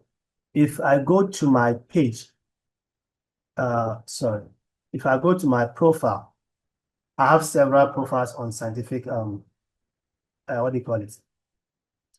Databases aside the Google Scholar. I have some on PubMed, Web of Science, and so on and so forth. So these are some articles that have gone through peer-reviewed process. On peer-reviewed process, that means they have been reviewed by experts in that particular area, and they've seen that, okay, that article is credible to be used by others. I also have some studies that are still under review, but they are already online, and some that have not been reviewed yet. So on the Google Scholar, some people can just type anything on any form of document and then publish it here. So because of this thing, some researchers do not approve of the Google Scholar as a database. So you can see this particular paper. Okay, yeah, this paper, which we worked on during the COVID time. This paper, I already have it here. Google Scholar has also repeated that same paper again. But when you go to those other databases, you'll not be seeing them there. So the organization here is not really that good. And this is a research work that we've conducted but has not been published yet. But you can again see it on Google Scholar. Or you go to those other databases, those that are considered as databases, which we'll be talking about, you'll not see this scholarly investigations here. But the remaining studies that are all here, you just find them there. So that's how come that some scientists or researchers don't really consider Google Scholar as part of the database, but as part of the search engine. So when you take Google, Bing, Yahoo, they are all search engines because when you put a keyword in there or you put any information in there, they will surf the internet and then bring you what? The information that you may or you may not need. All right. So if you are asked to list databases, the subsequent slide Google Scholar to me is not going to be marked wrong, but if you can use other ones that are all scientists accept as database, please use that one over Google Scholar. All right, so the next aspect is you need to after you've found or you've chosen the right database or the search engine that you want to choose for your information, because you need the word search engine. The search engine, if you want to search for WHO, their website, so you don't have to come and search the website in Google Scholar. It will not give you, their website here. But when you search it from the Chrome itself, from Google itself, so you open the search engine Google. Here, when you want to find WHO website, if you don't know their link, when you type it there, you can easily see the website. So it will search and then get you all the information, because the WHO website, Ghana Statistical Service website, they can be what? A good source of primary source of literature. All right. Then a question? Okay, yes. All right. So once you've identified your search engine or your database, the next is for you to carefully choose your keyword. So this keyword refers to a specific term or phrase that we use to get the exact document or the particular document that we are interested in. So without a proper keyword, you are going to have several articles that you have to review them. So if we go back to our browser, here I was looking at patient safety. Here I was also looking at patient safety. Okay, I think Here too, also looking at patient safety. So when you look at each of the three tabs that I'm now going to display, this is the first tab. This is the first tab, which this is the keyword that I'm using. This is the keyword, patient safety. So, and based on this keyword that I used, I had 557,000 plus articles, which I need to check and see if they are relevant to the topic that I want to look into. Here, I have used a different keyword. I have the same keyword, and I've introduced another keyword into it as well, nursing. And here you can see the number of articles or the number of results are now far limited. It's now 15,000 plus. So when you compare this with the previous of 257,000 plus, you can see that there's a vast difference. Yes, it's both ways. Don't worry, you'll go for your TOEFL very soon. So stop printing my slide. So depending on how you put the keyword should be what's relevant to your question. Now I have another search here. This is another search, again on patient safety. And I have nursing again. So I introduce knowledge component to the keyword. And you can see that my search result is only 231. So if you want to conduct a study, you need to know your keywords and type in those keywords. So if I should take a look at this one, this could have brought studies that are talking about patient safety, but it could include from the nursing sector, from maybe dentistry sector, from nutrition sector, a whole lot of sectors. Is somebody talking to you? Harriet, if you are not contributing to class, please mute yourself. Thank you. So this will bring result of articles on patient safety from different subject areas.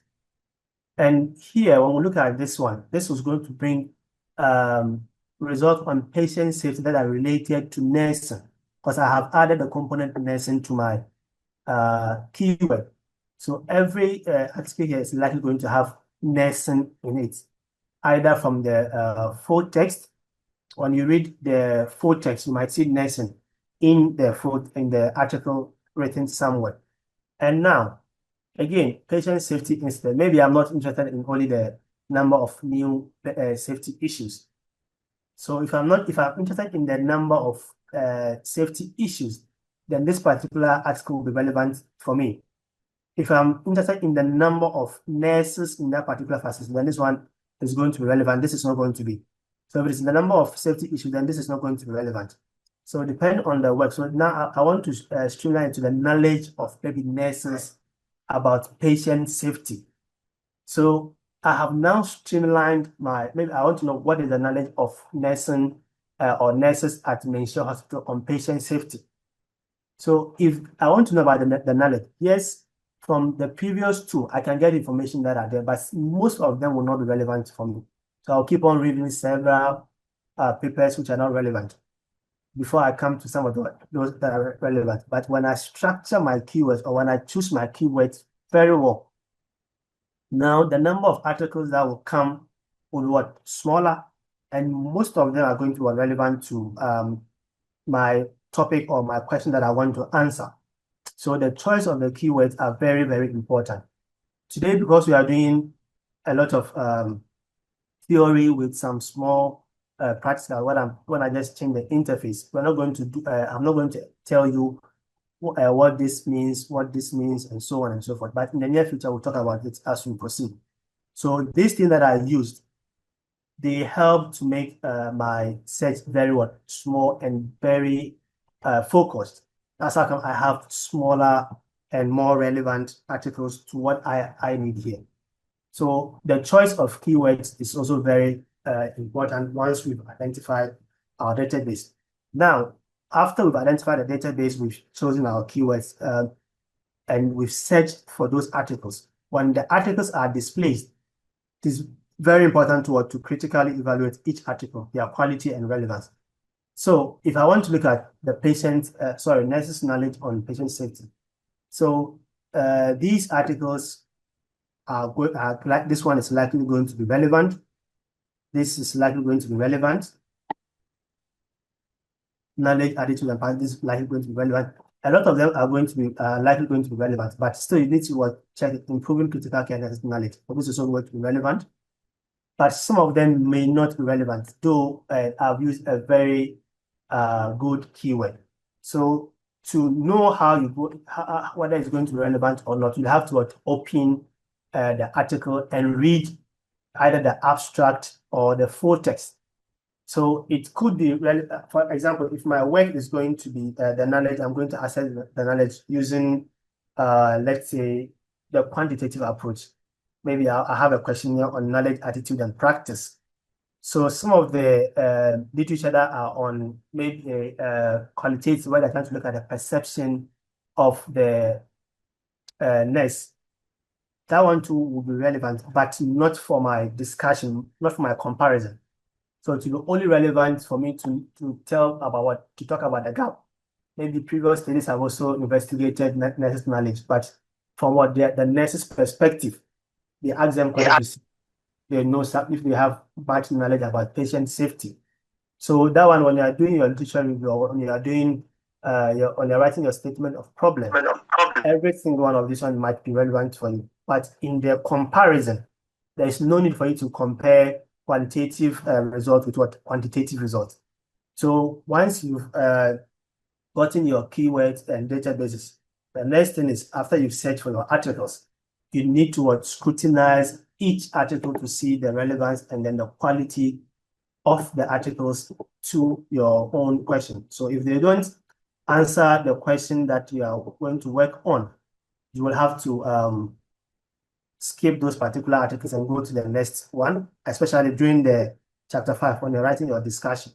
So anyone that does not answer your question, you'll have to just leave those ones aside and then go in for different articles. So this will be our last slide, this particular one. So in academic research, databases, we have several databases which publish studies, journals, books, and other scholarly resources. So there are many databases that we say, and they vary by discipline. So in the health and medical sciences, PubMed is a key resource, which is excellent for biomedical, nursing, midwifery, nutrition.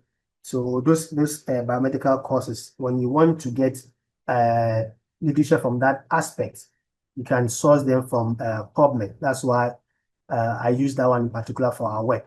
And it's also open to anyone at all, wherever you find yourself, whether you are in Ghana, you are in Ethiopia, US, or wherever, you can have access to PubMed anywhere at any time.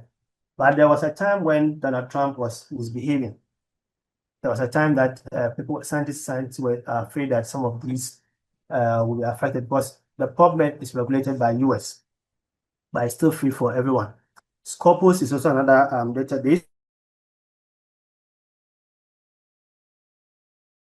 It covers a wide range of fields.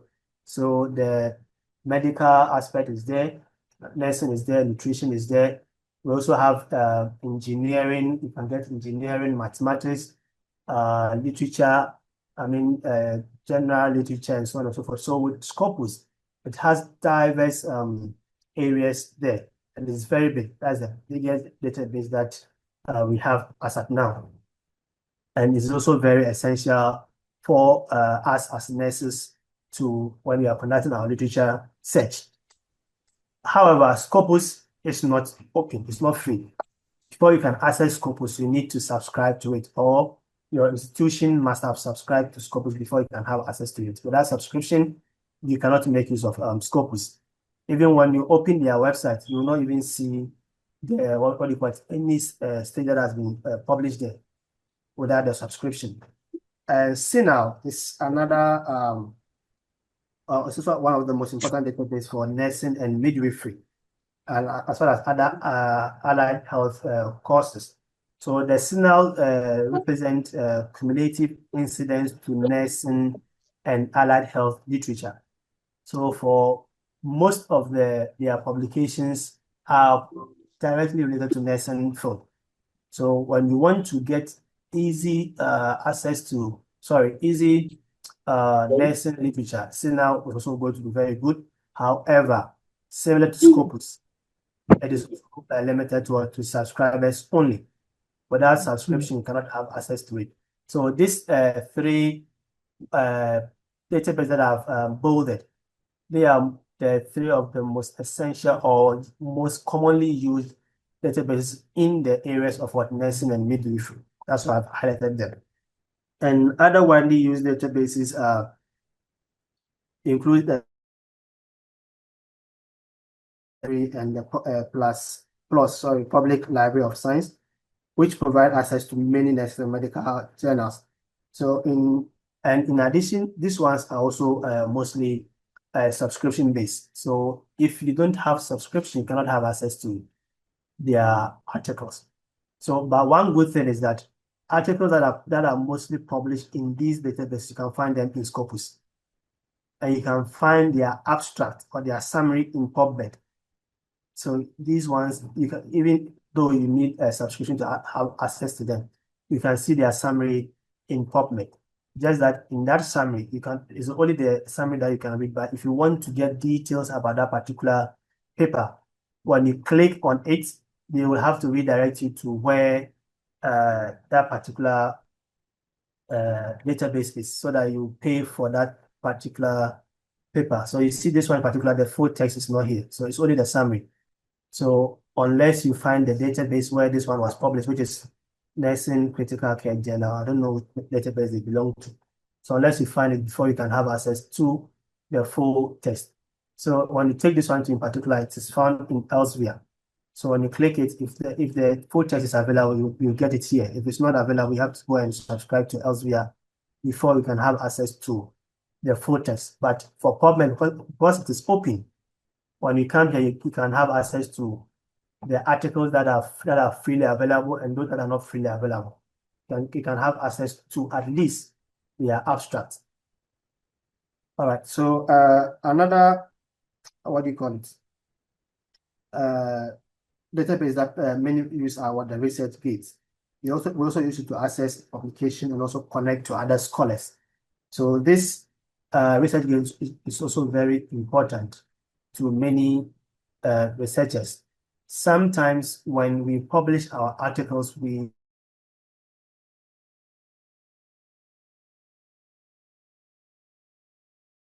those that are not those that are not completely, the full text is not available online. So if I have an article in Springer Direct, I can put the title of the article, the abstract on ResearchGate, so anyone can read it. If you are interested, you can hit or you can message the authors directly from ResearchGate, and some of them will be willing to share their article to you. That it is meant for academic purpose only, so that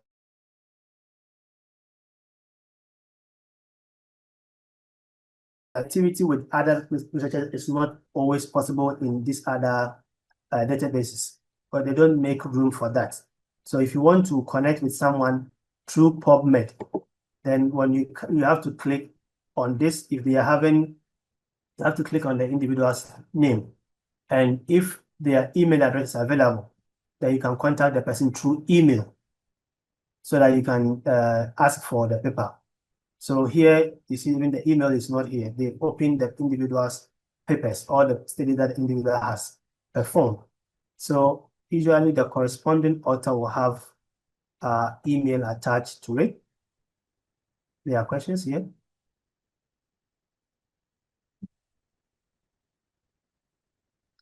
For the AI, yes, there are some databases that have they put AIs there, but I don't. Okay, but can you please clarify your question? Forgive. What do you mean by AI database? Is it a database that can help you to perform the literature review, or a database that has different types of AI? Also, when we talk about database in scientific literature, we're talking about where we can find what the scientific or scholarly writing.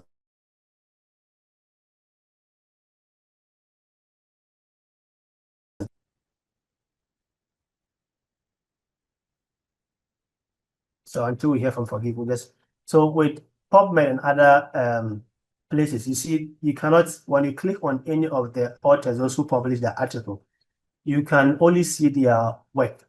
But when you go to ResearchGate, you can, let me see if, okay, we don't have much, but I'll still try and see if you can talk about ResearchGate. When you go to ResearchGate, you can connect with the authors directly. So if I need any of these articles, I cannot have access to them unless I get their email address and then send them private message before they will see it. But on ResearchGate, if I need an article, I can just type on the individual's name and I can connect and then ask for it. So you can see it on my link, several people have asked me for my article, which I have responded, and I already have somebody who's also requesting for an article. So you see, on the ResearchGate, you can directly connect with researchers. So this particular article that the person needs is an article that I've published in a certain database, which for now, you can only have access to it if you pay. But I have a copy of it here, and the copy too is private. But when you message me or any researcher, the person can give you a copy of that for your personal use. So this is possible in ResearchGate, but not in any of those other databases. So let me just pick some few questions before when we meet next time, we'll just continue from there.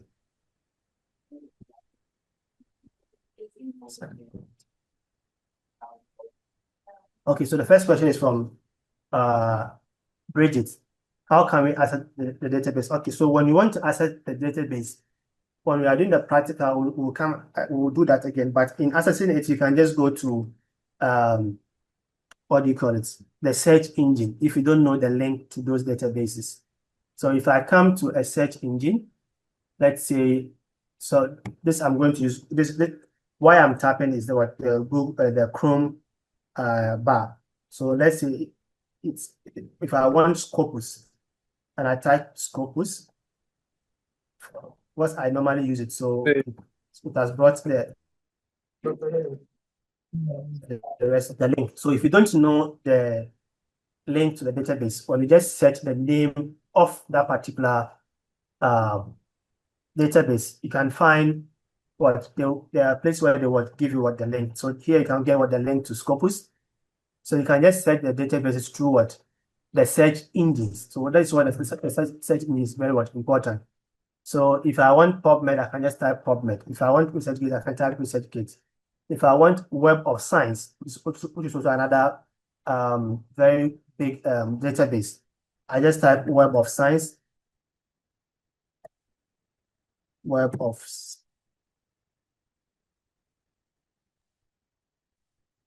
and I'll be able to get what the link to that particular database. So whichever database that you are looking for, you can just type the name on or in the search engine, and you'll be able to be addressed.